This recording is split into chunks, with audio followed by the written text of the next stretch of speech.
მადლობა ყველას რომ მოხვედით. დღეს მინდა მოგიყვეთ და გაჩვენოთ როგორ შეგვიძლია გავაკეთოთ RAG სისტემა .NET-ში Microsoft Extensions Vector Data-ს გამოყენებით, რომელიც არის ახალი ბიბლიოთეკა, დეტალებზე უფრო ცოტა მოგვიანებით. აქვე მინდა აღვნიშნო, რომ ეს არ არის, ესე ვთქვათ, ერთადერთი საშუალება, რითიც შეგვიძლია RAG-ი გავაკეთოთ. ბევრი უამრავი სხვა გზა არსებობს, მაგრამ დღეს ჩვენ ამ ბიბლიოთეკაზე დავფოკუსირდებით, ესე ვთქვათ. ორი სიტყვით ჩემს შესახებ, ჩვენს შესახებ.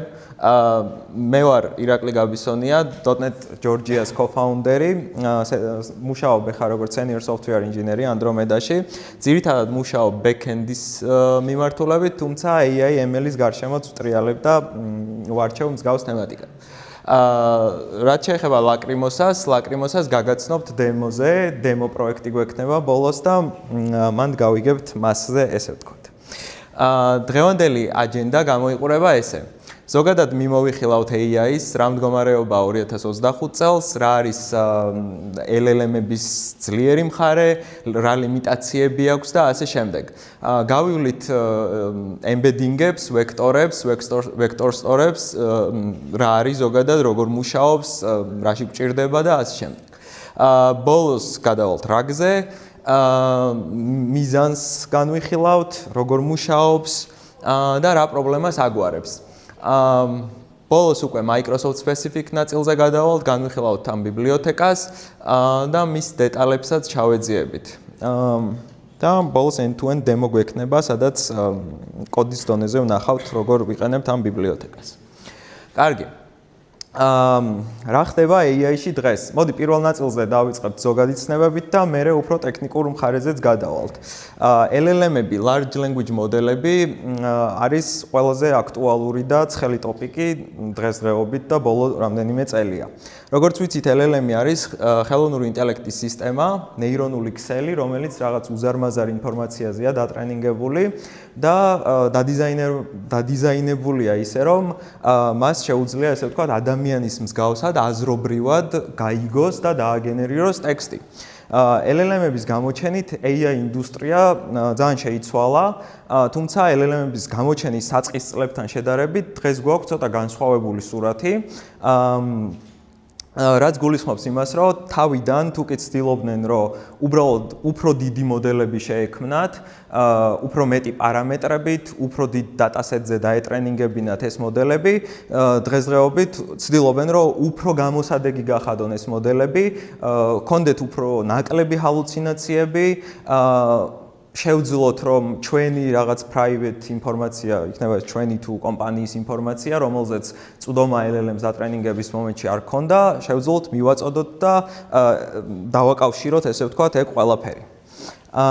ხო, LLM-ის მთავარი სუპერძალა, ესე ვთქვათ, არის ის, რომ მათ, ესე იგი, ნებისმიერი ტექსტის დაგენერირება შეუძლიათ და ისინი არიან ძალიან უნივერსალური თულები.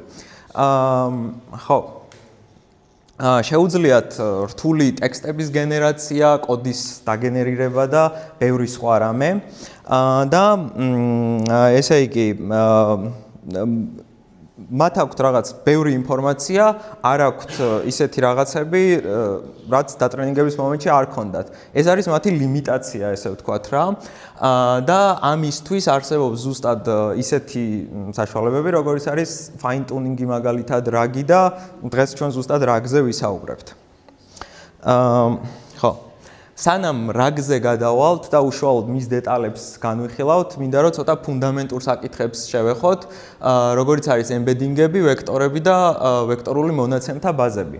ეს საკითხები გვჭირდება იმისთვის, რომ გავიგოთ უფრო დეტალურად, დიდი სურათიც დავინახოთ და დეტალებში გავიაზროთ, კარგად რაში ვიყენებთ ამას და ყველა ძირითადი კომპონენტი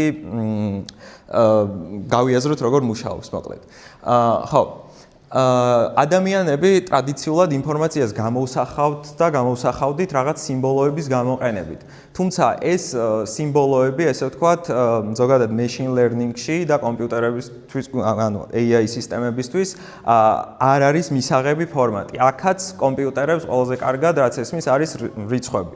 ამ შემთხვევაში საუბარი მაქვს ვექტორებზე, რომელიც შეიძლება სკოლიდან გახსოვდეთ, მათემატიკიდან, არ ვიცი, და რაზეც მინდა ვისაუბროთ, არის ის, რომ ვექტორები შეგვიძლია დავინახოთ, წარმოვიდგინოთ, როგორც რიცხვების მასივი, რიცხვების სია. უბრალოდ ეს არ არის რაღაც უბრალო რიცხვების სია, ეს არის რაღაც სემანტიკურ სივრცეში რაღაცის კოორდინატები.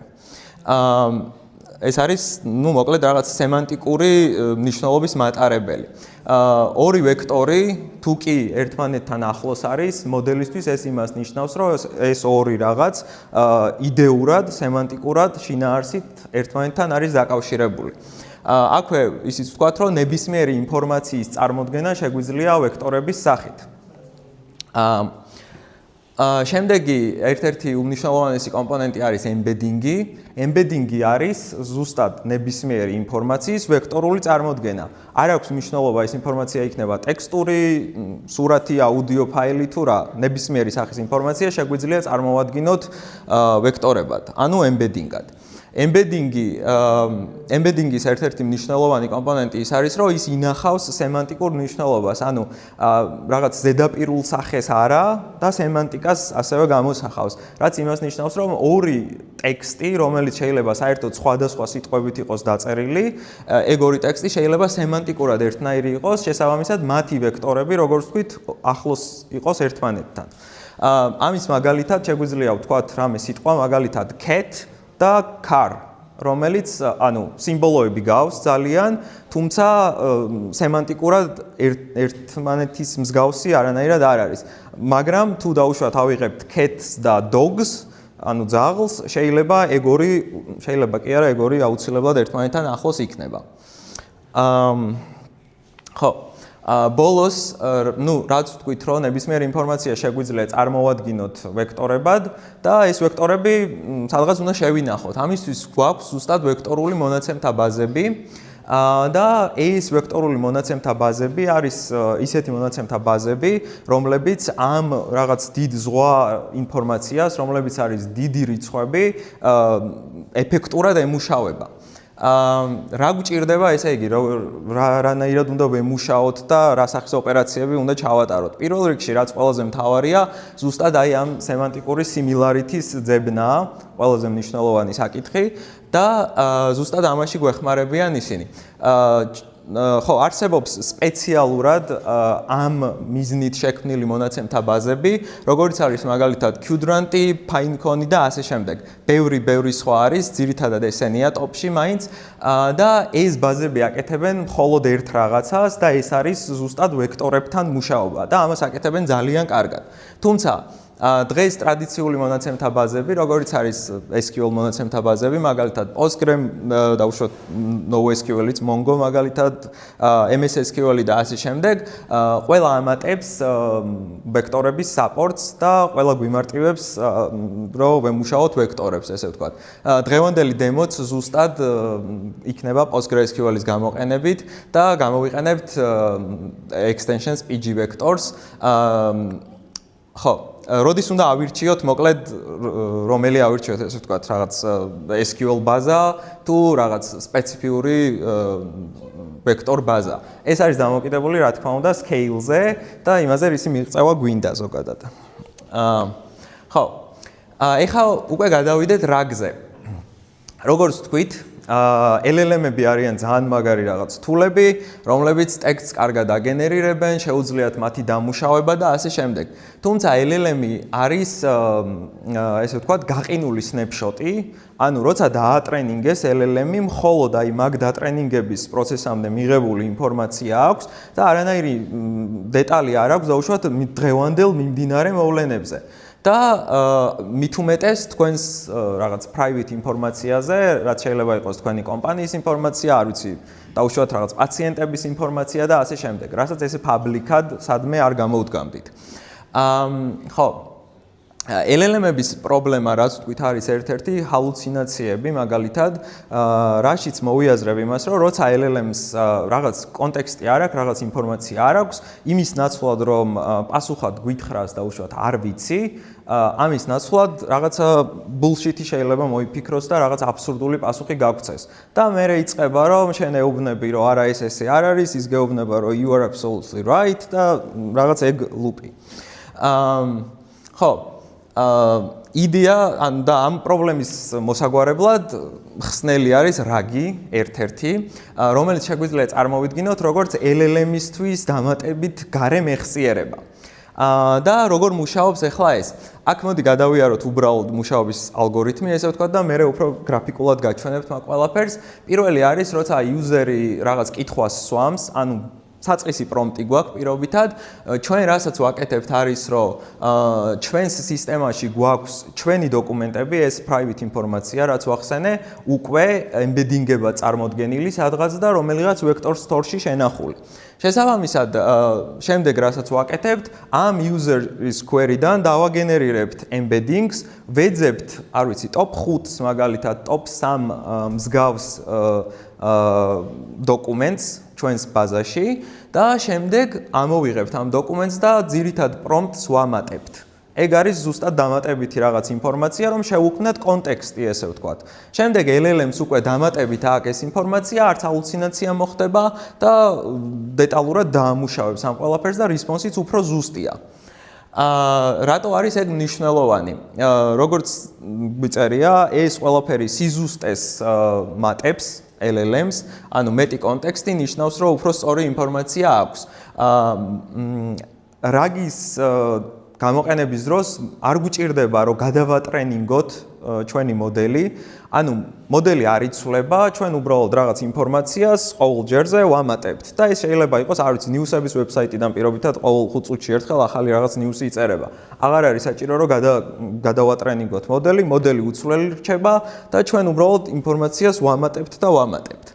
ასევე არის privacy-ს კონტროლი, რაც იმას გულისხმობს, რომ არ არის აუცილებელი ჩვენი პირადი ინფორმაცია თვითონ მოდელში იყოს შენახული. ჩვენ შეგვიძლია კონტექსტიდან გამომდინარე მივაწოდოთ ეს ინფორმაცია. აქ არის მოკლედ დიაგრამა, ესე ვთქვათ, რაც ზუსტად იმას განსახიერებს, რაც თქვი, იწყება query-ით, შემდეგ ამ query-დან ვაგენერირებთ embedding მოდელის გამოყენებით ვაგენერირებთ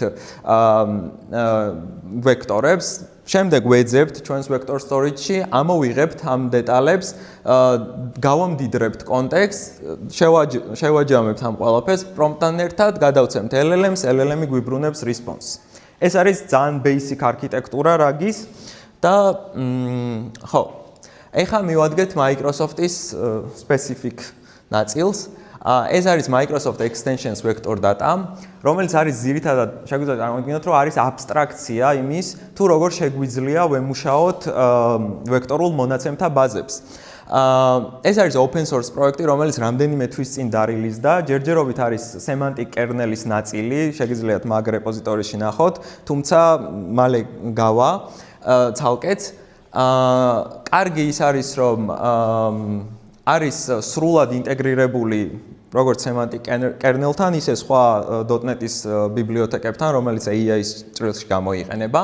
საკმაოდ მარტივი API აქვს, გვაძლევს ერთ რაღაც unified API-ს, რომლის საშუალებითაც ბევრ სხვადასხვა ბაზას შეგვიძლია დავუერთდეთ, ესე ვთქვათ. ხო, production ready-ა, უკვე open source-ია და გვარიდებს თავიდან ისეთ რაღაცას, რომ აი ყველა სხვადასხვა ბაზისთვის აღარ გვჭირდება, რომ სხვადასხვა driver-ი, სხვადასხვა კლიენტი გამოვიყენოთ.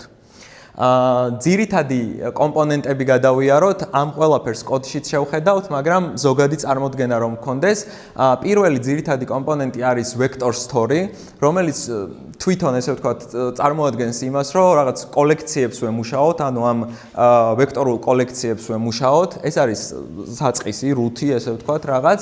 შემდეგ გვაქვს vector store collection-ი, რომელიც უშუალოდ ერთ-ერთი კოლექციაა და ამ კოლექციაზე მანიპულაციის საშუალებას გვაძლევს. და შეგვიძლია ამ კოლექციაზე განვახორციელოთ ისეთი ოპერაციები, როგორიც არის upsert-ი და search-ი მაგალითად. upsert-ი არის 2-1-ში გაერთიანებული მეთოდი, insert-ი და update-ი, ესეთი design decision-ია მოკლედ. შემდეგ არის ძირითადი ატრიბუტები, რომელიც არის vector store key, რომელიც შეგვიძლია რაღაც ჩვეულებრივ SQL ბაზებზე, ვისაც გიმუშავიათ, რაღაც primary key წარმოიდგინოთ, vector store data, სადაც არის რაღაც ძირითადი მონაცემები ან payload-ი ჩვენთვის და შემდეგ არის vector store vector-ი, რომელიც ზუსტად იმ embeddings ინახავს, რასაც შემდეგ გამოვიყენებთ similarity-ს ძებნისთვის. ეხლა მოდი დემოს ნაწილზე გადავიდეთ და დავსახოთ პრობლემა. ესე იგი, როგორც გითხარით, დემო შეეხება ლაკრიმოსას, კატას, რომლის შესახებაც ყველაზე ჭკვიანმა AI მოდელებმაც კი არაფერი არ იციან. და აქ არის სკრინი, რომელიც ვკითხე GPT-5 და 1-ს და დაუსვი კითხვა თუ ვინ არის ლაკრიმოსა. და პასუხი არის, რომ რაღაც გოთური რაღაც ის არის, რა ქვია, დუეტი, ესე ვთქვათ. რაც რა თქმა უნდა, სიმართლეა რაღაც კონტექსტში, თუმცა ჩემთვის მისაღები პასუხი ეს არ არის. ხო, ეს არის ლაკრიმოსა. ესეც არ იცის AI, მოკლედ. კაი, ეხლა გადავიდეთ დემოზე უშუალოდ. ერთი წუთი მომეცით, რომ ეს გამოვთოთ. და კარგი. ეს არის მოკლედ ჩვენი დემო პროექტი, ჩანს გავოდიდო? ესე? კარგია? კარგი. მოკლედ, დავიწყოთ, სტანდარტული კონსოლ აპლიკაციაა, სადაც package-ებს რაც შეეხება ვიყენებთ, რაც ვთქვი, ჩვენს ბიბლიოთეკას. ესე იგი, დემოსთვის მოკლედ მაქვს ესე მომზადებული, რომ RAG ორკესტრატორი იქნება ძირითადი კომპონენტი ამ სისტემის, რომელიც ჩაინსერტებს და შემდეგ უკვე ინტერაქციასაც განკარგავს. ძირითადად რაზეც მინდა ყურადღება გავამახვილოთ, არის ის, რომ ჩვენ გვაქვს აქ რაღაც მონაცემები. აქ არის მოკლედ ამ ფაილში არის მოცემული რაღაც ფაქტები ლაკრიმოსას შესახებ, ანუ როდის იპოვა, ვინ იპოვა, როდის დაიბადა, მერე მის ცხოვრებაზე რაღაცები, მისი ცხოვრებიდან, რავი, ბევრი რაღაც, რაც შეგვიძლია ჩავყვეთ ნეტვორკინგის დროს. შემდეგ როგორც ვთქვი, გვაქვს მოდელები, ეს არის ჩვენი ბაზის მოდელი, ესე რომ წარმოვიდგინოთ, რაღაც დოკუმენტ ჩანკი.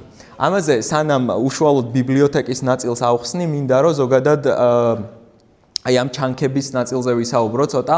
როგორც ნახეთ, ეს არის დიდი ტექსტური ფაილი, დიდი არა, მაგრამ თქვენ შემთხვევაში რაღაც production-ში შეიძლება რაღაც მონაცემთა ბაზა იყოს ან რაღაც. ერთ-ერთი ძირითადი challenge-ი, რასაც RAG-ის შექმნისას წააწყდებით, არის ის, რომ სწორად უნდა განსაზღვროთ აი რა ინფორმაციას როგორ ინახავთ, ანუ რაღაც დიდ დოკუმენტებს როგორ დახლეჭთ ისე, რომ რაღაც ლოგიკური ნაწილები გამოგივიდეთ. შემდეგ, იმიტომ რომ არ არის ასურველი, რომ რაღაც ძალიან დიდი ინფორმაცია მივაწოდოთ LLM-ს ყოველ ჯერზე პრომპტისას რა. ამიტომ, ეს დაკონფიგურირებული მაქვს, მაგასაც ვნახავთ და აქ გვაქვს მოკლედ ეს არის ჩვენი მოდელი. როგორც გითხარით, მოკლედ ვიყენებთ Stork-ის, რომელიც ამ შემთხვევაში არის string-ი, შემდეგ გვაქვს კონტენტი, სადაც უშუალოდ string-ად არსებულ რაღაც chunks შევინახავთ.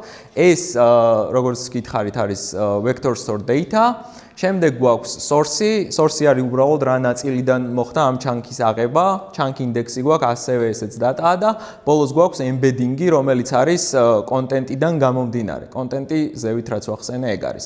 აქ მთავარი რაც არის, რასაც მინდა მივაქციოთ ყურადღება არის dimension-ი, ეს განსაზღვრავს, ანუ embedding-ი თვითონ რამდენ განზომილებიან ვექტორს გვიბრუნებს. ამ შემთხვევაში მე ვიყენებ OpenAI-ის მოდელს, თუმცა შეგვიძლია დავაინტეგრიროთ ნებისმიერი მოდელი, თუნდაც custom მოდელი, რაიმე ერთი მარტივი ინტერფეისის იმპლემენტაცია დაგჭირდებათ მაგისთვის და ძალიან მარტივად ჩაანაცვლებთ. შემდეგი არის distance function-ი, რომელიც არის ეს განსაზღვრავს მეთოდს იმისას, თუ რა მეთოდით უნდა დაითვალოს ორ ვექტორს შორის similarity.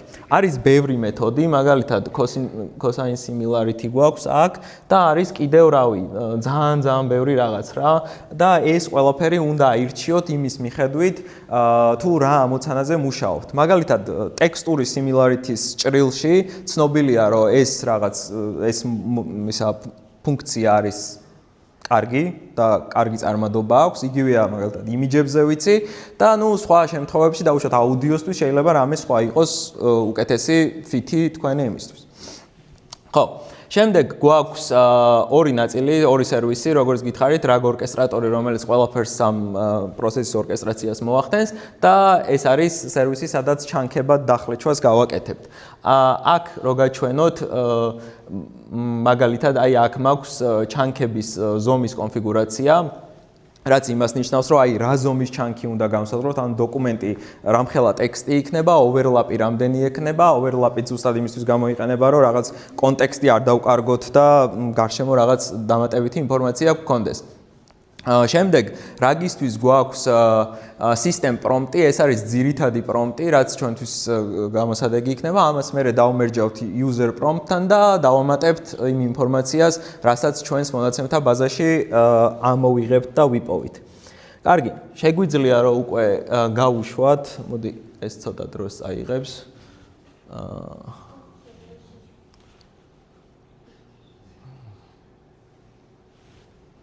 Okay. კაი, შეგვიძლია უკვე ვკითხოთ და დავალოდოთ უკვე პასუხს. კი ბატონო.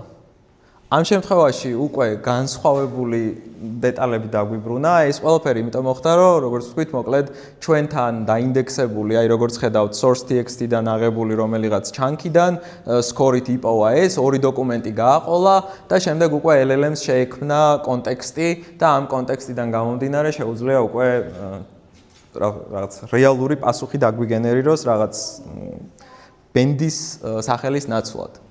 ეგ იყო მოკლედ რის ჩვენებაც მინდოდა. კითხვები თუ გაქვთ?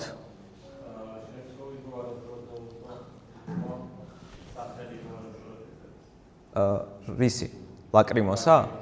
დამთხევას თუ იპოვის, ანუ შეგვიძლია ვცადოთ, მაგრამ თუ დამთხევას იპოვის და similarity-ს იპოვის, რამე დოკუმენტთან დამთხევა თუ ნახა და თუ ამოიღო, რასაც გააყოლებს, მაინც დააბრუნებს იმას. ანუ სიზუსტე მანდარი პროცენტულობა. ხო. მადლობა. ერთი ზოგადი კითხვა მაქვს, ანუ at the end of the day მაინც ყველაფერი პრომპტში ჩადის, ანუ. ხო. კი. ანუ რო შევაჯამოთ, ანუ ეს არის რაღაც middleware-ი, რომელიც გეხმარება, რომ LLM-ის საბოლოო პრომპტი იყოს. ხო, საბოლოო პრომპტი გავამდიდროთ ჩვენი ინფორმაციით. უბრალოდ იმან ის შენი პასუხი დაიგულოს. კი, ზუსტად. უბრალოდ მან პრობლემა, ანუ რეალურად, ანუ რა გისახშიდება, მაგის მარტივ кейსებს. ხო, ძალიან მარტივ кейსებზე არა, მაგრამ მან ის ანუ როცა სკეილზე მივიდივართ, ანუ გეხმარება შეიძლება უბრალოდ სწრაფად აირჩიო კონკრეტული პრომპტის მიხედვით, გამიდრო ის кейსი, ხო? კი ბატონო. ანუ კითხვა ნორმალურად იმაშია, რომ ანუ მე ვერ ვხვდები უბრალოდ როგორ, ანუ არ ვიცი ის ანუ ორი ფორმულირება თორემ როგორ ხვდება ზოგადად ანუ ნებისმიერ კითხვას ანუ რომელი ემბედინგი უნდა ხო კი კითხვა როცა შემოდის პირველი რაც ხდება შემოდის კითხვა ჩვენ ამ კითხვას ვაქცევთ ემბედინგად ეს ემბედინგი მიდის უკვე ამ ემბედინგს ვეძებთ უკვე ჩვენს მონაცემთა ბაზაში ანუ ჩვენს დოკუმენტებთან თანხვედრაში რასთანაც მოვა ავიღებთ top 3-ს top 5-ს არ ვიცი როგორც გვაქვს დაკონფიგურირებული, მაგის მიხედვით აი ამ top 3 დოკუმენტს გავატანთ ესე ვთქვათ, ჩვენს ძირითად პრომპტს და ეგ არის როგორაც ხდება ეგ ყველაფერი. და რაღაც პონჩი ხო საშუალება არის რომ ჰალუცინაცია არა, უფრო მეტი ჰალუცინაცია ვერ მოხდება, ეს ისეთ დოკუმენტებზეა საუბარი, რაზეც LLM-ს ისედაც ცნობა არ ქონდა, ესე ვთქვათ. აი ეხა მე რო აქ ვკითხო მაგალითად რაღაც, არ ვიცი, C#-ზე რაღაც, შეიძლება ჩვენმა embedding მოდელმა C#-ზე დამთხევა იპოვოს რომელიღაც, არ ვიცი. თუ რა თქმა უნდა არ დავუყენებ, რომ თუ კი რაღაც მეჩი არის 0 რაღაც 6-ზე ნაკლები მოდი საერთოდ არ გავატანო, იქნებ ეგრე ჯობდეს რა, მაგრამ თუ გავატან, შეიძლება საერთოდ დებილობა დამიგენერიროს აქეთ. ხო. და ერთი კითხვაც ანუ თავიდან ახსენე რომ რაც ალგე ბაზები არსებობს. ხო.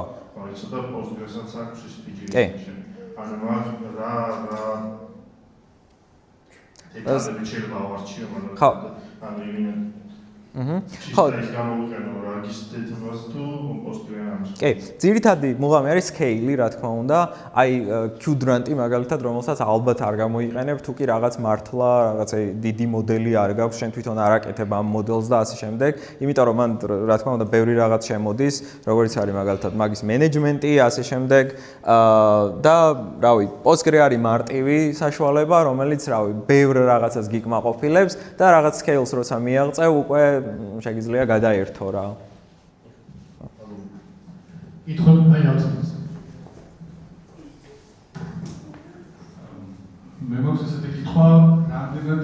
მუშაობს ქართულთან. ეს მის საბოლოოდ ეს ციფრებში გადადის, მაგრამ თვითონ ვექტორების პროცესიდან ემბედინგი რამდენს მუშაობს ქართულთან. ხო, ქართულთან გავტესტე ამ შემთხვევაში ძალიან პატარა რაღაცაზე გავტესტე და ნორმალური შედეგი ჰქონდა.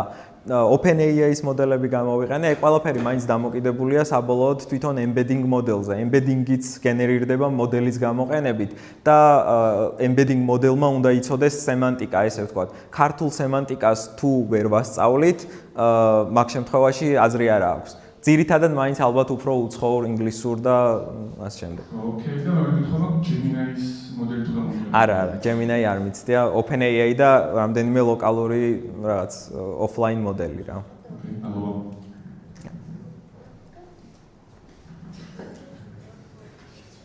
გამარჯობა. კითხვა მაქვს conversation history-სთან დაკავშირებით, მაგალითად, LLM-ის პრობლემაა, მაგრამ დიდი კონტექსტის შემდეგ ჰალუცინაციები ეწევა. თქვათ, ავიდა 500,000 ტოკენზე და ვაქციოთ ეს embedding-ება და შემდეგ ან დაახლოებით გამოვიყენოთ, რასაც ამარი აკეთებს, რო შევინახოთ embedding-ება და ყველი user-ები ამ embedding-ებს შევხვდეთ. ოკეი.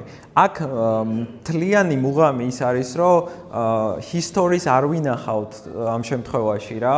ანუ შეიძლება რაღაც ეგეთი кейსიც გქონდეს, სადაც history დაგვჭირდება, მაგრამ ძირითადად ის არის, რომ ჩვენ როგორც ვემუშავებით, არის ჩვენი დოკუმენტების რაღაც ტოპ რაღაცებს ვაწვდით ხოლმე. ამიტომ history-ს გამოყენება აქ არ ხდება. თუმცა თუ კი history-ს გამოყენება იქნება საჭირო, ზუსტად რაც ლევანმა ახსენა, რაც შეიძლება მან რაღაც ტექნიკები არსებობს, ალბათ მსგავსი რამე შეიძლება გამოვიყენოთ.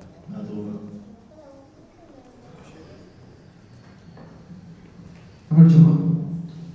თქვათ რომ ეს ლაკრიმოსოს და მაინტერესებს ბენდი, დუო და კატა.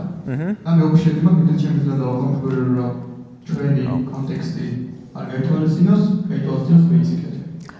მაგ შემთხვევაში თუ კი რაღაც კონტექსტის გათვალისწინება არ გვჭირდება, ეგ ალბათ პრომპტში უნდა უთხრათ, ანუ ძირითადად მაინც რაღაც ანუ მუღამი ის არის, რომ ჩვენი დოკუმენტებიდან აიღოს და არა რაღაც სხვა რამე. ლაკრიმოსა ეხლა ძალიან კონკრეტული მაგალითია, თუმცა უფრო რაღაც კომპანიის საბუთ ინფორმაციაზე რომ წარმოიდგინო, რავი, არ გინდა რომ ეგ დაიგნორდეს შენი ინფორმაცია რა.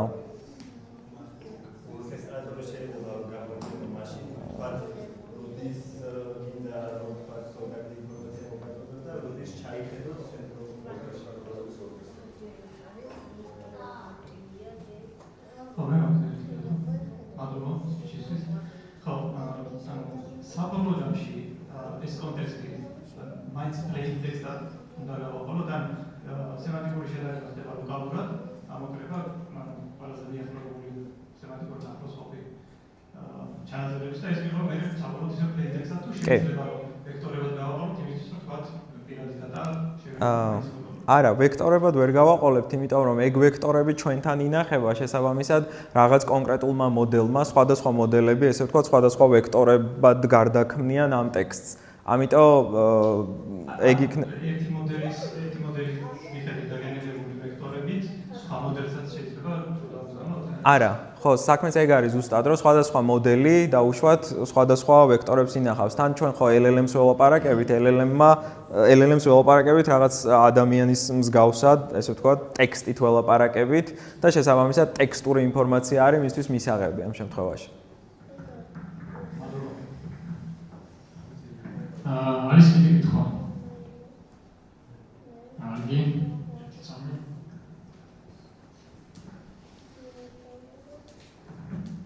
გამარჯობა. მე მაინტერესებს თვითონ კოეფიციენტის დადგენა, როგორ ხდება და მან ცოტა ტექნიკურად რო ჩავიდეთ, ანუ მანდაც მოდელს ვიყენებთ ამ კოეფიციენტის დადგენისთვის. კოეფიციენტში გულისხმობს similarity რაც იყო?